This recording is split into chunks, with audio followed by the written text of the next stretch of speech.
Una crisis el que se lleve a cabo el impeachment es por este periodo de primero 180 días que después podría ser determinado o decidido de forma definitiva, lo que llevaría a un proceso electoral en Brasil.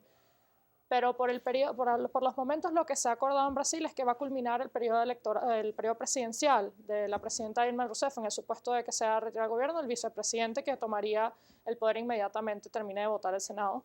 Incluso ya tiene preparado unas declaraciones que va a dar. Dijo que no lo va a hacer en cadena nacional, sino lo va a hacer a través de los medios de comunicación. Que es interesante, la cadena nacional no la utilizan en Brasil, ni siquiera para esas cosas tan definitivas de un presidente que dejar el poder. Es decir, la cadena en Brasil y en otros países se le da mucha seriedad y la presidenta ha dicho que no va a utilizar la cadena nacional.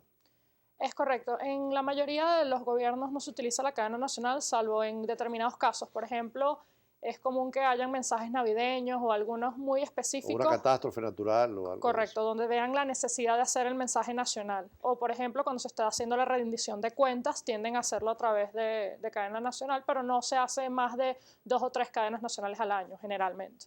Y en el caso de Brasil, entonces, también hay el debido proceso, ya tiene sus abogados que lo defenderán en ese periodo de 6 meses, y se abre un paréntesis, una especie de limbo político, ¿no?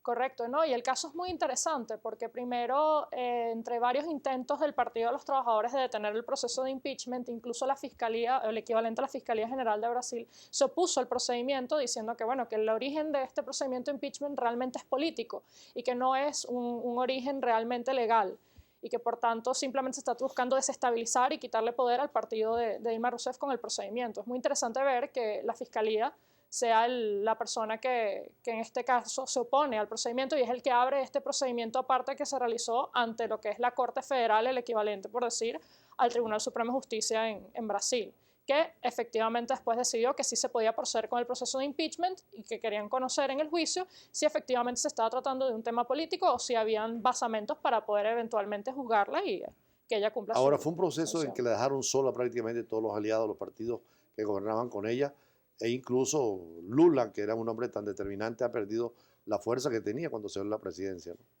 Se puede decir, pero no se considera que el Partido de los Trabajadores haya perdido la fortaleza que tiene ni el apoyo político que tiene en Brasil. Es decir, debe existir una futura contienda electoral. Es muy probable que el Partido de Trabajadores salga victorioso en esa contienda.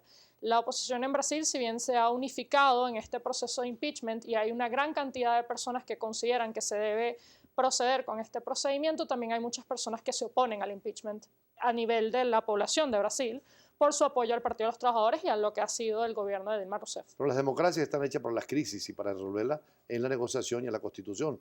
El caso de España también con toda esta situación de no gobierno, pero volver a convocar elecciones y seguir hasta que se solucione el tema político, ¿no? No, claro, evidentemente estamos frente a un proceso completamente democrático. Esto es un proceso netamente institucional. Ahí vemos la diferencia entre, por ejemplo, un golpe de Estado militar y a un procedimiento institucionalmente reconocido dentro de lo que es la Constitución y el Estado y el sistema político brasileño. Aunque el gobierno insista que es un golpe de Estado, que es lo normal. Ningún gobierno quiere abandonar el poder, ¿no? Sí, lo que se refiere Dilma es que esto es un golpe institucional, diciendo que las instituciones se han opuesto al Poder Ejecutivo y que han hecho este procedimiento de una forma que contraría los valores democráticos, principalmente por el hecho de que, como le establecí anteriormente, el Partido de los Trabajadores tiene un apoyo popular muy grande. Es decir, si vamos a una futura contienda electoral, es posible que el candidato del partido gane, incluso si el candidato es nuevamente Dilma Rousseff, lo cual es contradictorio con el tema de que las instituciones, por un tema judicial, vean la necesidad de retirar a Dilma Rousseff del poder para que ella vaya a juicio y se conozca cuál es la situación con... Y en cuanto a España, ¿cómo ves la situación también con un vacío de poder por un tiempo? No llegaron a acuerdos en la primera etapa de la legislatura, van a un proceso ahora de elecciones abiertas. ¿Cómo quedarían los partidos políticos? Es un proceso muy interesante lo que está pasando en España. Esto ha pasado anteriormente en Europa. No es fácil formar gobierno en un sistema como un sistema parlamentario, donde el Parlamento es el que elige quién va a ser el primer ministro y, en dado caso, el primer ministro su gabinete. Es muy complejo porque existen distintas fuerzas políticas y como están distribuidas las fuerzas políticas hoy en España dificulta que haya una mayoría que pueda establecer un gobierno, que es la situación que pasó, por lo que se está pasando este procedimiento.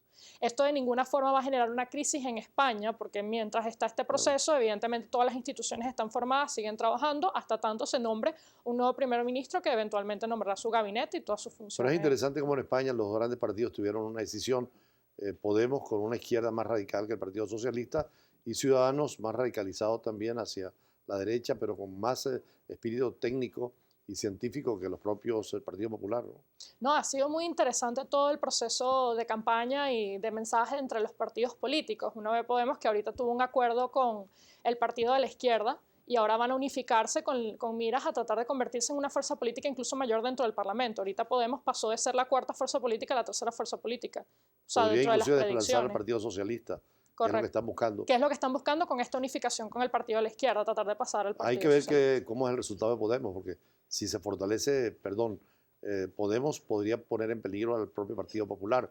Pero el Popular también está jugando un poco a la reestructuración de un gobierno parecido al anterior. Correcto, sí, probablemente lleguen a una negociación entre el PP. Lo que pasa es que se dificulta una negociación entre el PP y el PSOE por el tema de que existen unas diferencias muy trascendentales entre las ideologías de ambos partidos.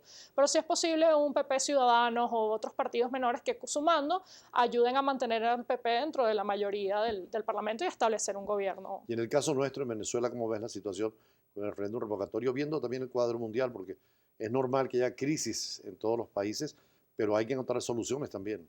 No, claro, es normal que en una situación de crisis económica, sociopolítica, se establezcan procedimientos para tratar de cambiar la situación política, en este caso haciendo un cambio de gobierno a través de un método democrático como lo es el referéndum revocatorio. Es interesante ver el escenario político porque, claro están aquellas personas que apoyan el referéndum, aquellas personas que no están de acuerdo con el referéndum revocatorio por distintas razones, no netamente razones en cuanto a su apoyo político a un grupo u a otro, sino también por cálculos procesales del tiempo, de los lapsos. Ahorita hay mucha crítica de que se están posponiendo los lapsos y dificultando la realización del referéndum dentro de este año calendario, lo que tiene unas implicaciones de realizarse en el año próximo.